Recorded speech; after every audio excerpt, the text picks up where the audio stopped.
Hello everyone, welcome back to Genesis 13. This is the second paragraph. It's a pretty short paragraph.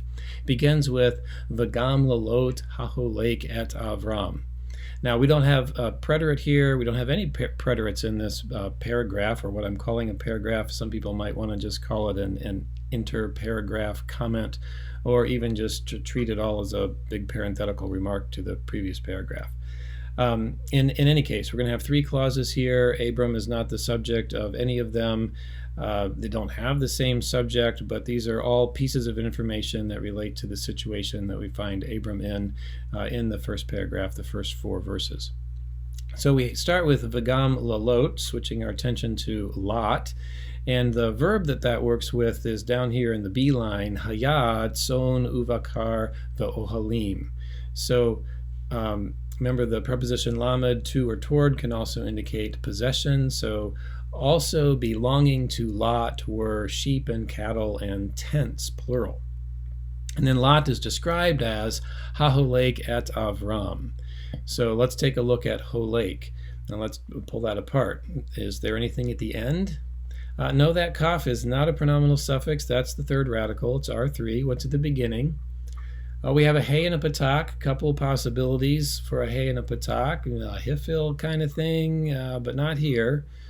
Yeah, here it is the article. It's hay, patak, and tries to put a daggesh on the next letter, but the next letter is a guttural, hay, and so it swallows the daggesh and it's gone. What's going on with R1? R1 has a cholam, so that's a cow participle indicator. So we're describing Lot as the one who walked with Abram. So we have Lot, who went with Abram, also had sheep, cattle, and tents. Then we have V'lo nasa utam haaretz lashevet yachdaiv. The words there are pretty simple, but we might see a little bit of a conflict. V'lo and not, nasa. This is nasa with the aleph, to pick up, to carry, to bear. Otam, remember the et that indicates direct object becomes ot when we have a pronominal suffix. So he or it did not carry them. And what is the it? Well, the next word is haaretz. Haaretz is the land. The land did not carry them. So it would be metaphorical. The land did not support them. But we might see a conflict because eretz is feminine. What about nasa? Nasa, pretty straightforward, cow perfect 3ms. So what gives? Well, if we go over and check our BHS, we see that there is a text critical note on nasa, and that text critical note is LC squiggle nasa. And what does that mean? That means read with the Samaritan Pentateuch, nasa'ah. So there's textual support for reading this verb with a hey at the end, which would be feminine, and it would match eretz. So either the Samaritan Pentateuch is correct and the hey dropped off in the Masoretic text, or the people who were producing the Samaritan Pentateuch looked at this same text and said to themselves, this is grammatically inappropriate, let's just fix it and add a hey. In any case, it says, metaphorically then, the land did not support them living together. So this is a fact that they discover in the place that they are at. Ki haya rikusham rav. And it explains to us why. Because rikusham, that's not a word that we know, but what's at the end? Yeah, mem from haim, so it's a 3MP pronominal suffix. Rakush is their stuff, their possessions. It's one of those words that's monosyllabic even in its lexical form, so it would have that shava under the resh even in the absolute. But here it's in construct. Because their possessions were rav, were many, meaning too many. And then we have v'lo yakalu lashevet yachdaiv.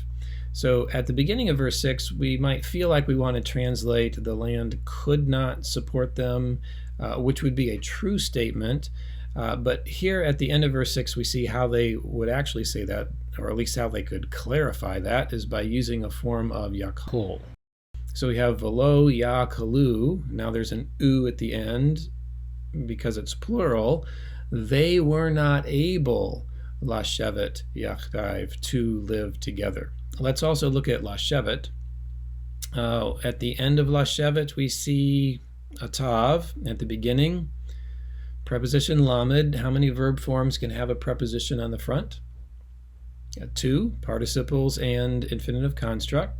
And here we have indeed an infinitive construct because there's no marker for a participle with this, right? There's no holum after R1, there's no u vowel after R2, there's no mem at the beginning for PL and hifil sorts of participles. We have an infinitive construct, and we only see 2 root letters there. We see shin and bet. Is this shuv or yashav? Well, let's remember that with all verbs that are second vav or second yod, the lexical form is their infinitive construct. So we learned shuv, and if this were the infinitive construct of that, we would see la shuv. Here we see la shevet. Yashav, starting with the yod, is one of those words like first yod, first noon words that drop their first radical, and then they add a tav on the end and this kind of segula construction in order to make their infinitive construct. So that's what we have here. They were not able to live together. So the next paragraph will start with vayihi, as so many paragraphs do. What we've had so far is giving us the setting information to help us understand the conflict, which is the problem in this particular episode of the story of Abram, and then we're going to see how that gets resolved.